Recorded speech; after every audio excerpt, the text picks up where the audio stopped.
Now, Stormwatch 12 weather with Chief Meteorologist Matt Hoffman.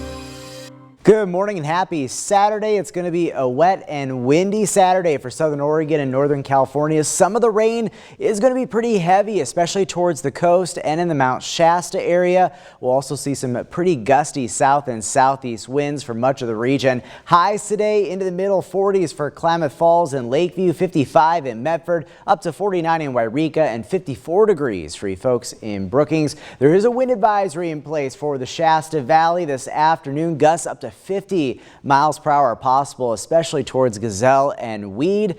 Taking a look at forecast peak wind gusts for the region today. It's going to be pretty windy in general for much of the region. Pretty widespread gusts between about 20 to 40 miles per hour. But we could get some gusts up over 50 miles per hour along the Cascades and the Siskiyous, especially for Mount Ashland. It is going to be a windy one out there this afternoon.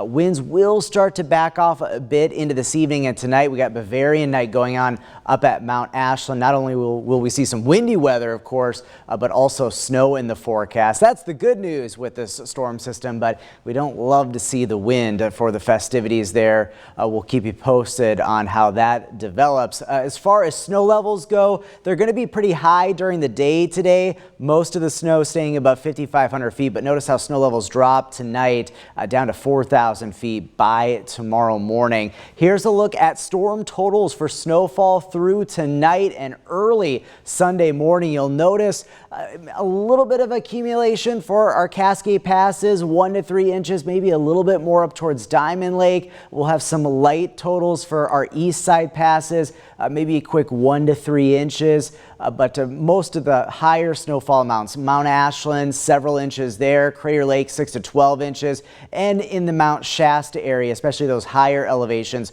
we'll see some significant snowfall. We may see a dusting in Mount Shasta as we head into tonight, but all in all, most of the really significant snow impacts will stay above about 5,500 feet. Rainfall totals with this system through early tomorrow. Notice those higher precipitation amounts towards Curry and Josephine County in the Mount Shasta area, but overall lighter rainfall amounts, mainly less than 1/4 of an inch for places like Klamath Falls in the Shasta Valley as well, and even in the Rogue Valley, the Medford area. Rain totals on the lower end compared to everywhere else. So here's a look at Stormcast as we go through today. Pretty widespread rain, higher elevation snow. As we move into tonight, those snow levels will lower. You can always track road conditions on KDRV.com. We'll see things quiet down into your Sunday morning, a break in the action, but the next round of rain and higher elevation snow moves in later Sunday into Sunday night,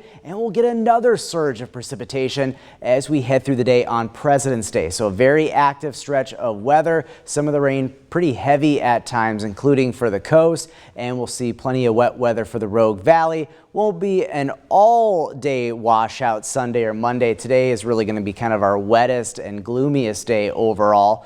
And then taking a look at precipitation chances, it does look like things will dry out for us by later this next week. Your 7-day forecast shaping up like this. Rainy today for the coast. We'll see more soggy weather in the days ahead. Northern California, rain, higher elevation, snow, gusty winds expected today in the Shasta Valley, staying pretty active into early next week. The Klamath Basin, mainly rain in the Klamath Falls area for the most part with these storm systems, but higher terrain areas will see some snow. Expect slippery travel at times and snowy roads, especially tonight into early tomorrow for our Cascade passes, and more rounds of potential snow in the days ahead. For the Rogue Valley, it's going to be wet and windy overall as we head through the holiday weekend as more rounds of precipitation impact the region, but does look like a chance that we'll get a good chance to dry out as we head towards the end of next week. Luke?